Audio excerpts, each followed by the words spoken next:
Okay, you know it's no secret that I love roller coasters. I mean, just look at my channel name, for God's sakes. I think about them on a daily basis, I ride them all the time, and ironically, after doing videos on them for almost 2 years, I've never done a top 25. So here we go, my top 25 favorite roller coasters. Now, let me just say, this list is not going to be the most traditional top 25 you've seen. It's because as of August of 2021, I've only ridden 124 coasters, which you know is good, but it leaves a lot to be desired, because there's a lot of parks I've not been to. For example, I've never been to Six Flags Great Adventure, never been to Hershey Park, Fiesta Texas, Knott's Berry Farm, and so on and so forth.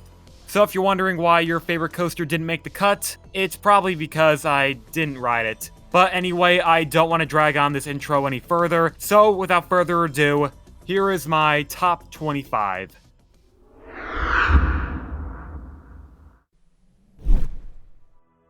In the outer reaches of Tomorrowland, we have Space Mountain, Magic Kingdom's one of 3 roller coasters, and in my opinion, the best roller coaster at the Walt Disney World Resort. Yes, I do realize Rock and Roller Coaster, it has its fans, but I don't know, Space Mountain, it just has that quality that you can't get with Rock and Roller Coaster. For one, I love the sci-fi theme. The strobe effects and light tunnel is surreal. In fact, if you stick your hands out, you can almost touch each side of the tunnel. It's so cool. It's like near miss, but you're actually hitting something. Many people, they say Space Mountain, it's not that good because it's rough. No, I am not one of those people. I feel it's better because it's rough. When the coaster's only going 20 miles an hour and it's just dropping and turning, if the ride was smooth, it would be boring. The fact that it's rough, it makes the ride a lot more interesting. You get a lot of whip in the back row, pops of airtime on the dips, and I love how the coaster is completely pitch black and it's only lit by starlight. It adds more thrill and sensory detail when you don't know where you're going. This coaster is certainly not going to be the most exhilarating thing on the top 25, but I think this ride's just a good time.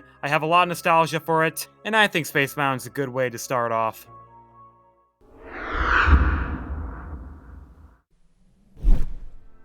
Here at number 24 is a coaster that many of you may think shouldn't even be on the top 25, but I don't care because I really enjoy this ride. It's going to be Griffon at Busch Gardens Williamsburg, a B&M dive coaster. Now, dive coasters, they've always had the complaint of being a one-trick pony, and they are, but I don't know, Griffin's doing something right, because this ride has really grown on me.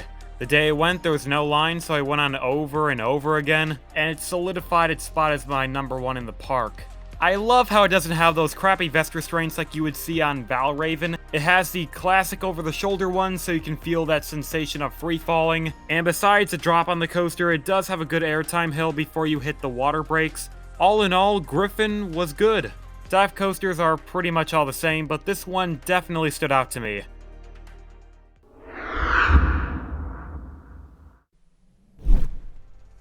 Diamondback at Kings Island is often seen as some people's favorite hypercoaster. I am not one of those people. Don't get me wrong, Diamondback is good. The problem is kind of the problem with every B&M at Kings Island. It is insanely rough at the bottom of each element. Besides that, the floater airtime is excellent. Better than most hypercoasters, I'll give it that. The reason I can't rank Diamondback any higher is because, again, it's rough, and the second half is pretty weak. I will say though, just like Griffon, I love the splashdown. Except with this one, if you're in the back row, you can reach your hand over the water brakes and just get drenched. Now that's a novelty and wow factor I can get behind. I can see it now. It's a hot day, you want to get wet, but you also want to ride a roller coaster. So you just go on Diamondback and get a nice, gentle stream of water flowing past your face. Nah, in actuality, if you're leaning over too much, it's like a fire hose blasting you in the face. Still refreshing though. Anyway, moving on.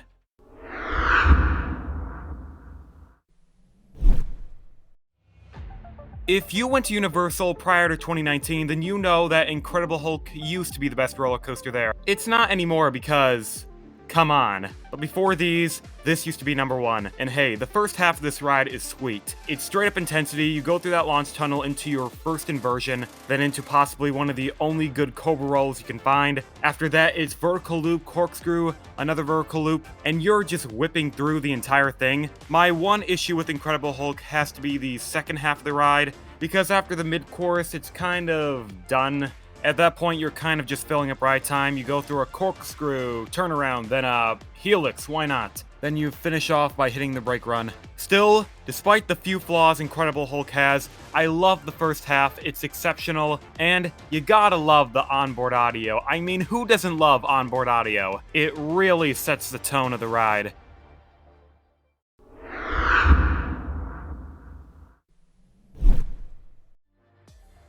Here at number 21, we have Storm Chaser at Kentucky Kingdom, and sorry, this is the lowest ranked RMC on the entire list. Don't worry, I still like the ride. It's got some insane moments of ejector airtime. The issue is, it's just not the best layout I've ever seen, and the day I went, it was going kind of slow. I know there are some people who praise Storm Chaser and think it's an elite RMC, but I am not one of those people. Again, the layout could be better, the inversions are nothing new, but that's just me personally. Still had fun with the ride, but there are definitely better RMCs out there.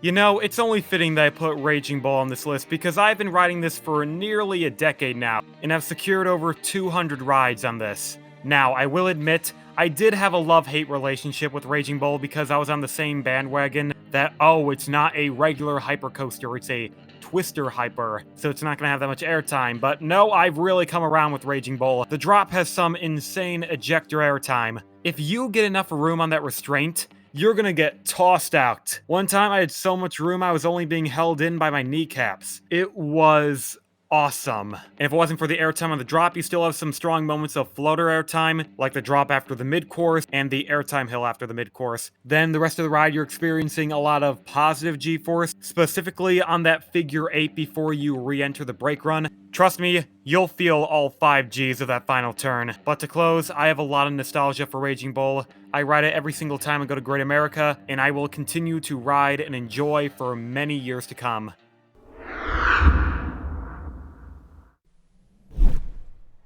Now, Kumba is a coaster that I would draw a lot of similarities to Incredible Hulk for obvious reasons, but I feel this sit-down coaster is a lot more intense than the Hulk. For one, it's got more of a variety of elements, and for some reason I like the setting more for Kumba over the Hulk, which there's nothing wrong with Incredible Hulk setting. I mean, it's right there on the water. I don't know, I just feel like going through this jungle-like aesthetic creates a lot more near-miss opportunities, and it can kind of conceal the ride. My one issue with Kumba is kind of the same problem with the Hulk. It's that the second half is kind of boring. At least this one, it's got an extra corkscrew.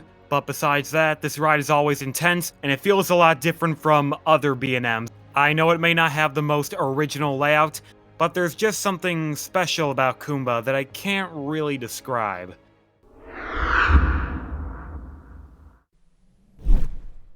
Twisted Timbers is going to be our second RMC on the list, and to be honest, this is what I wish Storm Chaser was. Sure, Storm Chaser, some of the airtime moments are a lot stronger, but this one definitely has a lot more airtime. Like right after you go down that drop, you're just bombarded by airtime hill after airtime hill, including 3 massive ejector hills. And if not that, King's Dominion, they definitely used Hurler's layout to their advantage. There's not one dull part of the ride or any moment that feels like it's dragging on. Like seriously, King's Dominion, hats off to you. Twisted Timbers was a fine addition back in 2018, and gives the park a great 1-2 punch.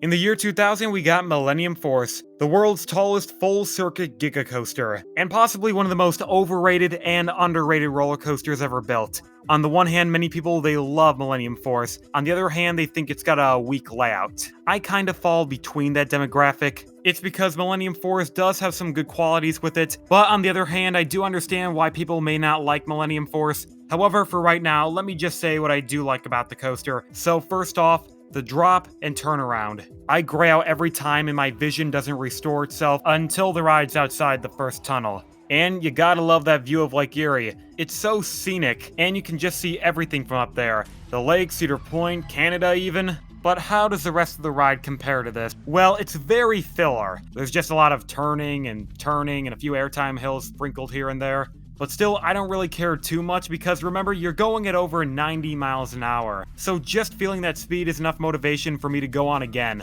And no matter what you think of this ride, you can't deny that it's an icon of Cedar Point.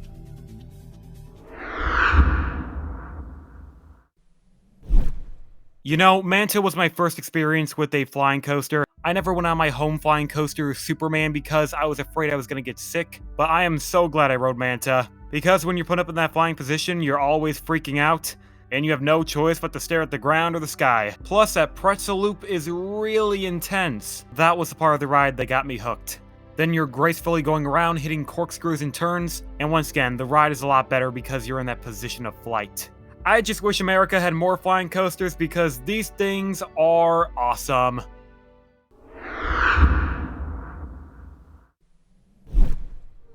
Let's go to the edge of the Forbidden Forest on Hagrid's Magical Creatures Motorbike Adventure.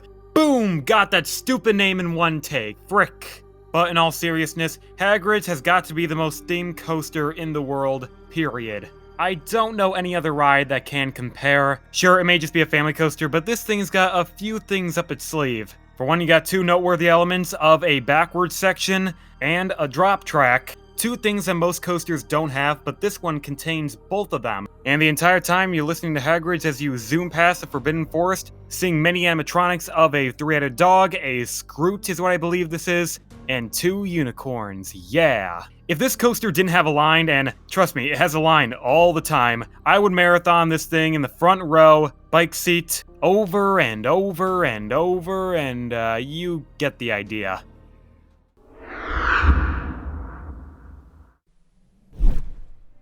Well, look at that, we're back at Great America, and we're gonna be back at Great America later on, but right now we're looking at Max Force, the air-compressed launch coaster from 2019 that goes 78 miles an hour in 1.8 seconds. This launch is aggressive. When you hear that massive explosion, you go up into a double inversion, come back down under the launch into the fastest inversion at 60 miles an hour, then finish with a max dive loop. The ride is short, but I enjoy it. It's one of my favorite launch coasters. I'm not just saying that because it's at my home park, rather because it's really freaking sweet. I don't really have much of a preference between the back or the front row. No matter what, you're gonna feel that launch.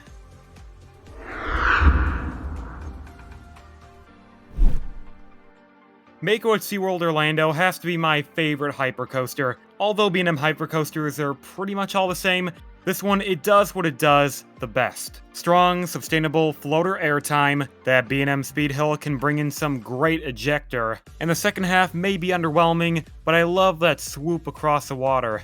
And one more thing, when you do ride Mako, make sure you go early in the day, because there will be no one there. It'll just be you, the sharks, and the airtime.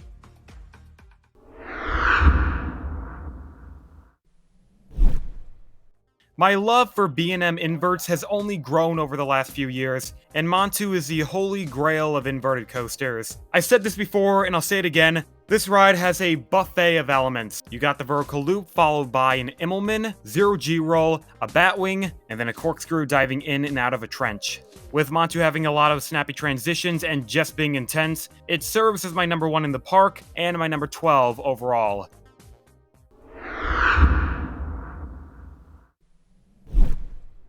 Just missing the top 10, we have the Voyage at Holiday World. Now, don't get me wrong, the Voyage is something special, I just have one problem with it. It's these stupid-ass PTC restraints. I hate them. I know they may not be the worst restraints in the world, but I certainly didn't like them. They really pressed down to my legs, and every airtime hill was like torture. Seriously, my first ride on this, I was waiting for it to be over because I was in so much pain, but after that, I was able to hold up my restraint most of the time. Still, I don't like having to do that. I just want to put my hands up and enjoy myself. Can't really do that with these terrible restraints. But besides that, how's the actual coaster itself? Oh, it's airtime heaven. The Voyage really goes out and back and uses the terrain to its advantage. The coaster just goes on and on. Some may say it's too long, but the entire time it's packed with airtime hills, twister sections, and overbanked turns, so trust me, you're not gonna get bored. I would rank the Voyage a lot higher if it wasn't for, again, the terrible restraints, but until they replace it with like a Timberliner train or something, it's gonna stay at number 11 for the time being.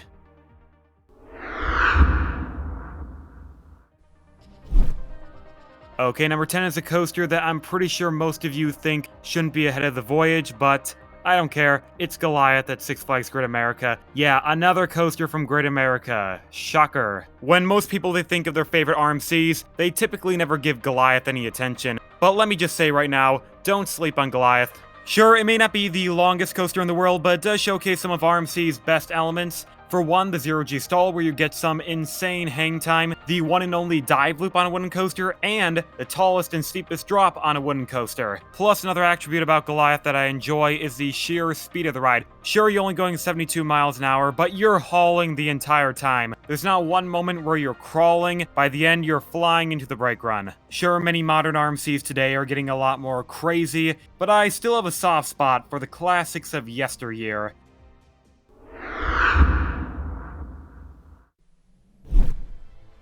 Let's go down to Mason, Ohio for Orion at Kings Island, the newest Giga coaster and one of the most hated Gigas. Yeah, during the announcement, many people had a lot of complaints with this, one for it being short in height and length. However, I don't really care for that. I've really grown attached to Orion. Sure, it may not be another Fury, but still good for what it is. It kind of makes me sad when you realize that many people prefer Diamondback over Orion. When I went to Kings Island, I saw a longer line for Diamondback. That may just be because of stacking, but I digress. But anyway, getting into the ride itself, the best row on this coaster is the front row because you feel that wind in your face, and when you go down the drop and go up into the wave turn, your vision begins to gray out, followed by a turnaround, speed hill, another airtime hill, a helix where you gray out again, then a snappy airtime hill before you enter the brake run. Orion has some interesting elements going on with it, but something that really suits this ride is the theme and the entire plaza that Kings Island built around the ride. You first have a revitalized setting by Flight of Fear, a lot of Easter eggs from other Cedar Fair attractions sitting around Orion, and a dope sci-fi soundtrack playing throughout the land. Seriously, I do think Cedar Fair, they tried with Area 72, and I think it paid off.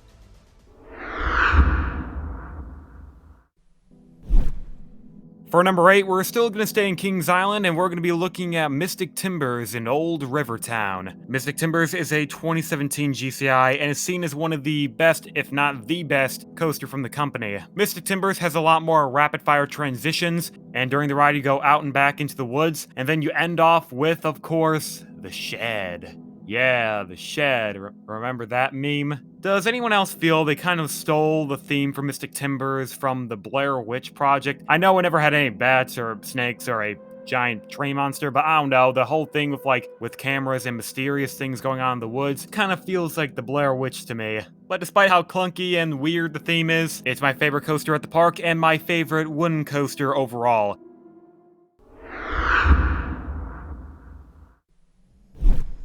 Welcome to Top Thrill Dragster, the second tallest coaster in the world. So remember, arms down, head back, and hold on.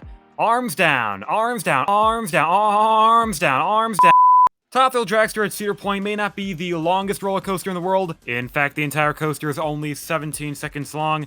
But in that time, you're going to experience the ride of your life, going 120 miles an hour and up 420 feet. In that launch, if you're in the front row, be prepared to be blinded by that wind. To be honest, I used to like Millennium Force a lot more than Top Thrill, but my last ride was so pleasant I just had to move it up. In fact, here's a fun story of what happened the last time I rode Top Thrill Dragster. So it was the last ride of the night, I got front row, and while we were on the launch platform, someone that was in the general area was yelling out, "Hey, I'll bet you $5 if you put your hands up." Now I was gonna do that anyway, so I said, "Sure man, just meet me outside the exit." I put my hands up, we went through the ride, then when I got off, I wasn't really expecting anything, but the guy came up to me and said, "Here's your $5, man. I never thought you were gonna do it." And to be honest, I thought we were just joking around, so I was pleasantly surprised when he gave me $5. So, random guy, if you're somehow watching this video, I just gotta say, thank you, because you helped me pay for parking the next day. I appreciated that.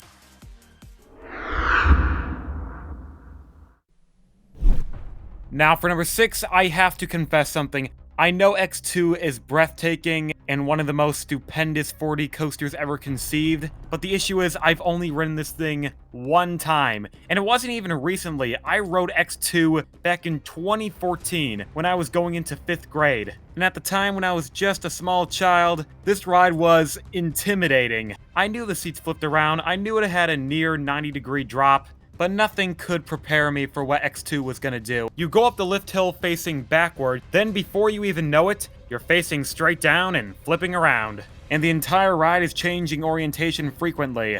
One point you're going forwards, another time you're going backwards. I remember towards the end of the ride, I was screaming, "Make it stop! Make it stop!" because it was just too much for my 10-year-old body to handle. Even though I rode this coaster over 7 years ago, I can recall my experience so vividly, and that's partially because halfway through the ride, someone's shoe actually flew off and nearly hit my dad. But besides that, I remember X2 being incredible, and I hope the next time I ride this, it will be just as good or better than I remember.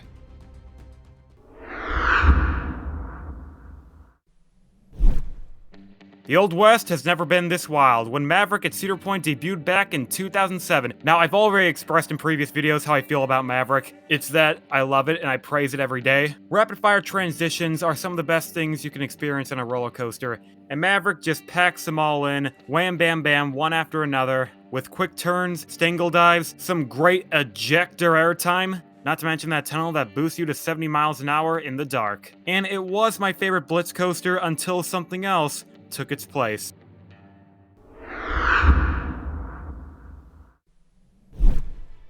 During my first ride on Velocicoaster, I was thinking, okay, this coaster's something, but I don't think it's better than Maverick. That was until we went through that Heartline roll, and I was like, yo, Maverick can go screw off. I like this one better. Velocicoaster has a lot of things going on with it. You got the zero-G roll, the launches, that off-axis airtime hill, but that one single inversion is the best part of the coaster. The only way I can describe it is you getting yanked through, but you're not really gonna know what it's like until you experience it for yourself. It's not just the best part of the coaster, it's probably the best roller coaster moment of all time, and I can't believe it's at Universal.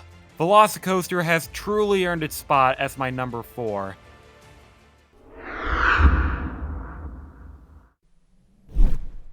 Intimidator 305 is known as the most intense coaster ever built, and I can confirm that. The first turn always kills me. I grayed out a lot. I was so close to blacking out, but that did not stop me from riding the heck out of this. My favorite moment of the ride was probably that transitional hill right after that main hill when you regain your vision. That one you get boosted out of your seat, then pulled to the left before immediately being whipped to the right. Some people say they don't like i305's ending because of those trim brakes. When I rode this, however, I didn't even notice them.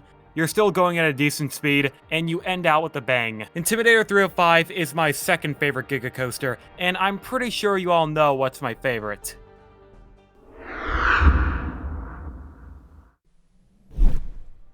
Fury 325, the tallest and fastest Giga Coaster in the world. This ride in a lot of ways is like i305. By that I mean it's very low to the ground, so you can feel the speed as you're going past the park entrance. And the day I went to ride this, I was so lucky. It was supposed to thunderstorm the entire day, and it did for the most part, but they didn't shut down Fury once. So I was able to lap this all day long. And it was the roller coaster of my dreams. That treble clef, the satisfying airtime hills, and the 320-foot drop. All of it's a recipe for a perfect roller coaster. And it would be my number 1 if it wasn't for a different ride over at Cedar Point.